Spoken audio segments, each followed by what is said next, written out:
नमस्कार दोस्तों, कैसे हैं आप? सबका हमारे चैनल पर यानी ASM न्यूज़ पर हार्दिक स्वागत है।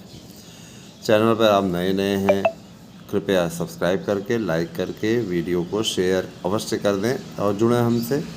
आप सबका हमारे यहाँ हार्दिक स्वागत है और मैं इसलिए भी कह रहा हूँ हार्दिक स्वागत है क्योंकि इसी चैनल पर सबसे सटीक सूचना आपको मिलती है। तो आइए, समय ना खराब करते हुए, आपका ज़्यादा समय ना लेते हुए हम शुरुआत करते हैं खबरों के इस गुलदस्ते का। हमने हमेशा आपको आगाह करने और सही सूचनाएं देने का काम किया है। कुछ दिनों पहले हमने आप लोगों को एक कंपनी के विषय में बताया था जिसका नाम है CLS फार्मिंग कंपनी। कल की तारीख में उसके द्वारा ज़बरदस्त तरीके से घोटाला हुआ है और जितने भी उससे जुड़े हुए हैं, जिन्होंने अर्निंग ऐप के ज़रिए पैसा लगाया था, उन सब के साथ में बड़ा धोखा हुआ है। समझ रहे हैं ना?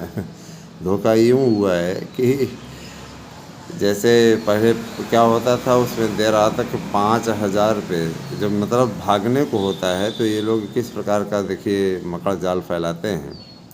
सबके अकाउंट पे रिस्क अकाउंट लिख करके आ रहा है और अब क्या हो रहा है कि उस पर सीधे तौर पे कह रहा है कि 3,900 समथिंग माने 4,000 के लगभग आप रिचार्ज करिए तो आप उसके बाद दस्तावेज इत्यादि वेरीफाई करिए, तब जा करके आपके अकाउंट से रिस्क अकाउंट हटाया जाएगा।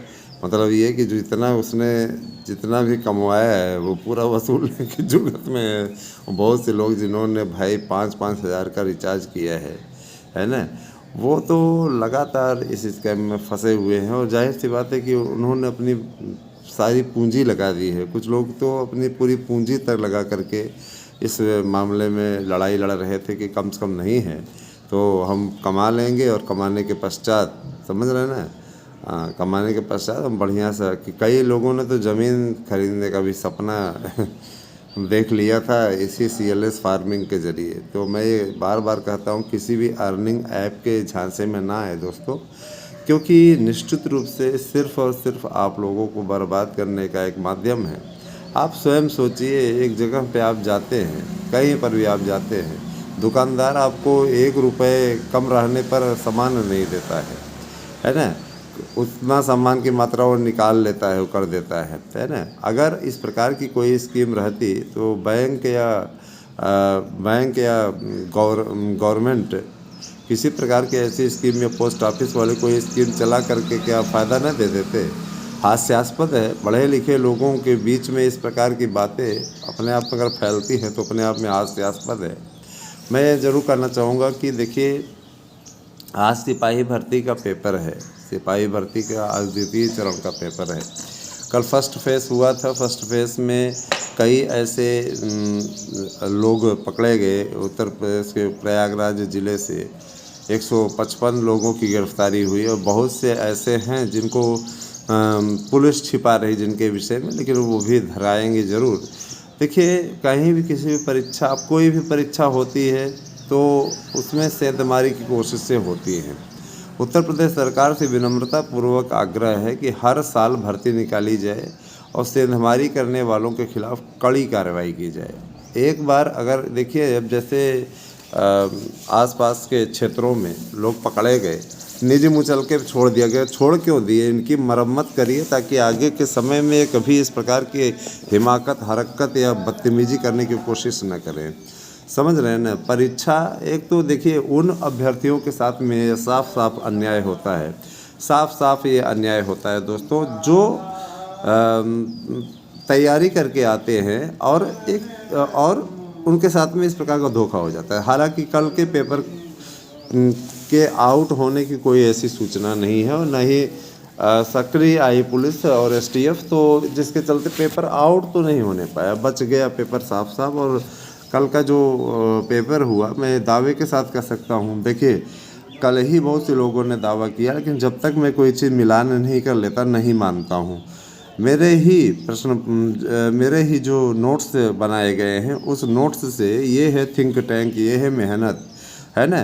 तो उस नोट्स से निश्चित रूप से हमने जो आपसे वादा किया था, प्रश्न आए थे और इस बारे में हमारे पास बहुत से युवाओं ने मैसेजेस किए कि सर थैंक्स आपका, हम एग्ज़ाम दे के जा रहे हैं, आपने जो शानदार नोट्स बनाया था उससे निश्चित रूप से 100% प्रश्न आए और इसके लिए हम आपका आभारी हैं। हमने कहा देखिए, आपकी लगन, आपकी मेहनत, आप सभी का परिश्रम जो आप लोग पूंजी बना करके रखे हुए हैं दोस्तों, हमारे लिए यही हमारे लिए सबसे बड़ा मंत्र है, ठीक है। और हमें कुछ नहीं चाहिए, आप सबका स्नेहिल बंधन बना रहे निश्चित रूप से, बस हमें यही चाहिए। और मैं इतना ज़रूर कहना चाहता हूँ कि किसी भी प्रकार से आप लोगों के साथ आप है ना, हर स्थिति में मैं खड़ा हुआ हूँ और मैं आपसे अपेक्षा भी करूँगा कि आप भी हमारे चैनल का सहयोग करते रहेंगे। तो दोस्तों देखिए, अगर युवाओं का कोई आवाज़ युवाओं की बन रहा है तो हमारे चैनल के माध्यम से बना जा रहा है, लेकिन आप में से बहुत से ऐसे लोग हैं जो कि हम सहयोग नहीं कर पा रहे हैं। बीएड की जीत की लड़ाई अंतिम चरण में पहुंच चुकी है और मैं दावे के साथ कह देना चाहता हूं कि बीएड को सम्मिलित होने से कोई भी माई का लाल नहीं रोक पाएगा। बीएड अब एंट्री करने जा रहा है प्राथमिक शिक्षक भर्ती के लिए। प्राथमिक शिक्षक भर्ती में बीएड की फिर से वापसी हो रही। बीटीसी कोर्स को समाप्त करवाया जा रहा है। बीटीसी कोर्स अब अगले सत्र से किसी भी प्रकार से एडमिशन नहीं होगा। आने वाले समय में आप स्वतः देख लीजिएगा। बीटीसी कॉलेजेस पे ताला लगने वाला है। बीटीसी कॉलेज को कहा गया है कि दूसरा विकल्प आप चुनिए, और जाहिर सी बात है कि दूसरा विकल्प उनके पास सिर्फ बीएड की मान्यता लेने के अलावा कुछ नहीं रह जाएगा। क्योंकि देखिए, बीएड एक संपूर्ण कोर्स है। जो माध्यमिक को पढ़ा सकता है वो प्राथमिक को भी पढ़ा सकता है। बहुत से लोगों की इसी बात को लेकर के आपत्ति रहती है। बहुत से लोग इसी बात को लेकर के आपत्ति करते रहते हैं कि अरे यार, हम कैसे करें, बीटीसी कर लेते तो प्राइमरी के टीचर बन जाते। प्राइमरी का सबसे बड़ी चीज़ ये, बीएड आप कर लेंगे तो आप प्राइमरी का भी भर पाएंगे, है ना, सभी कुछ भर पाएंगे। और सबसे बड़ी चीज़ ये कि कोर्ट के द्वारा इस प्रकार की फटकार के 6 वाले भी तो प्राथमिक कक्षाओं के ही रहते हैं, तो 6 से 12 तक वो पढ़ा ले रहे हैं। तो यहाँ पे कौन सा कारू का खजाना छिपा के रखते हैं आप प्राइमरी वाले में। इसके बाद ही पूरी तरीके से सरकार को राहत मिल गई और गवर्नमेंट निश्चित रूप से अब बीएड को फिर से सम्मिलित करने जा रही है। कोर्ट का भी आभार है, क्योंकि कोर्ट ने तथ्यों के आधार पर उस समय दिया हुआ था निर्णय, और अब जब एनसीटीयू ने अपना हलफनामा दे रखा है तो जाहिर सी बात है, आप में से जिनको विश्वास न हो, आप एनसीटीयू के पास एक ही लगा दीजिए आरटीआई, और आरटीआई लगा करके आप पूछिए। अब पूछ करके फिर हमें बताइए कि क्या ये बात सच है कि नहीं। अब रही बात ये कि इसकी घोषणा होने में इतना लेट क्यों हो रहा है, तो भर्तियाँ कहाँ आई दोस्तों। पहले नया आयोग आ जाने दीजिए, फिर उसके बाद में आपको स्वतः रंगत दिखेगी।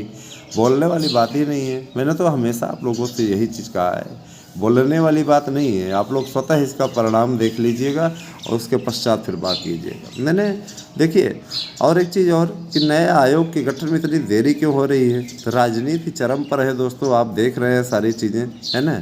सपा में भी भगदड़ मची हुई है और विपक्षियों में भी भगदड़ मची हुई है, जहां अब इनके द्वारा एक झूठा किसान आंदोलन भी खड़ा किया गया है। इसलिए खड़ा किया गया क्योंकि ये इतना ज़्यादा डर गए हैं कि कहीं ऐसा ना हो कि सारी की सारी सीटें भारतीय जनता पार्टी जीत ले जाए।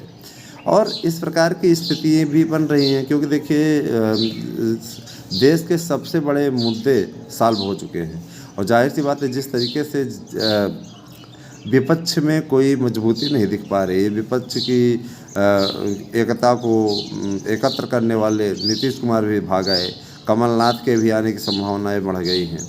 मतलब चचा शिवपाल यादव भी आ सकते हैं भाजपा के साथ। तो मतलब देखा जाए तो एक तरीके से जो ये चल रहा है, हालांकि ये राजनीति है, राजनीति वाले अपना क्या करते हैं उससे मैं नहीं मतलब। हमारे साथ में विभिन्न वर्गों के लोग जुड़े हैं, इसलिए ये ना सोचे कि हम किसी पार्टी विशेष की पैरवी कर रहे हैं। मैं सीधे तौर बोलता हूँ, मैं प्रतियोगियों के हितों की बात करता हूँ। मेरे लिए प्रतियोगी अहम है। प्रतियोगियों का इस समय जिस प्रकार से शोषण हो रहा है उसकी मैं निंदा करता हूं सीधे तौर पे, क्योंकि प्रतियोगी कब से इंतज़ार कर रहा है कि एलटी की वैकेंसी निकलेगी, इसकी वैकेंसी निकलेगी, उसकी वैकेंसी निकलेगी। इन एक नया आयोग गठित करने में इनको इतना टाइम लग रहा है, इन्हें समझ में नहीं आ रहा है। अरे जितने आवेदन पड़े हैं फटाफट आप करके फुर्सत करिए।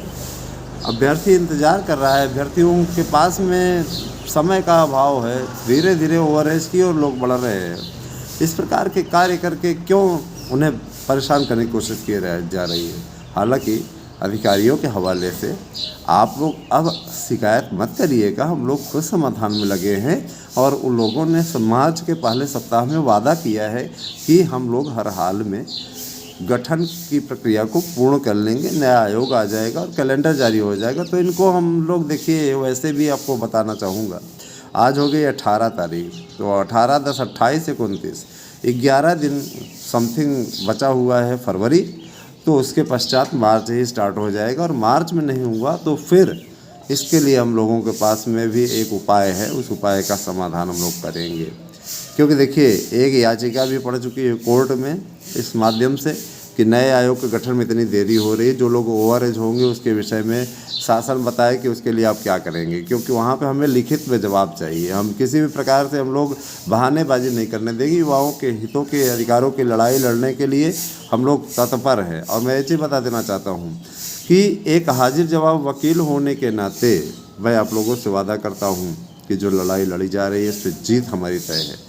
आप में से जो भी बंधुवर चाहते हैं कि उन्हें है ना 2016 या 2021 में अगर उन्होंने पेपर दिया है तो हमारे साथ जुड़ना चाहते हैं तो 92 19 16 67 52 पर व्हाट्सएप करके अपना एड्रेस पिन कोड सहित दें। अगर नोट्स लेना है तो, और दस्तावेज भेजने हैं, दस्तावेज भेज के आपको याची बनना है, या हियरिंग शुल्क मार्च का आप लोग अभी से जमा करना स्टार्ट कर दीजिए ताकि इस बार फाइनल हो जाए। और लेट जितना आप करेंगे पक्का ही अपना नुकसान है। शिक्षकों की भर्ती का कार्यक्रम बम्पर आने वाला है, तैयार हो जाइए। आप सभी को स्वतः दिखेगा कि हम लोगों ने कितना परिश्रम किया है। उस परिश्रम का आपको पॉजिटिव वे में रिजल्ट भी देखने को मिलेगा। कैसी लगी हमारी वीडियो हमें अवश्य मैसेज करके बताएं।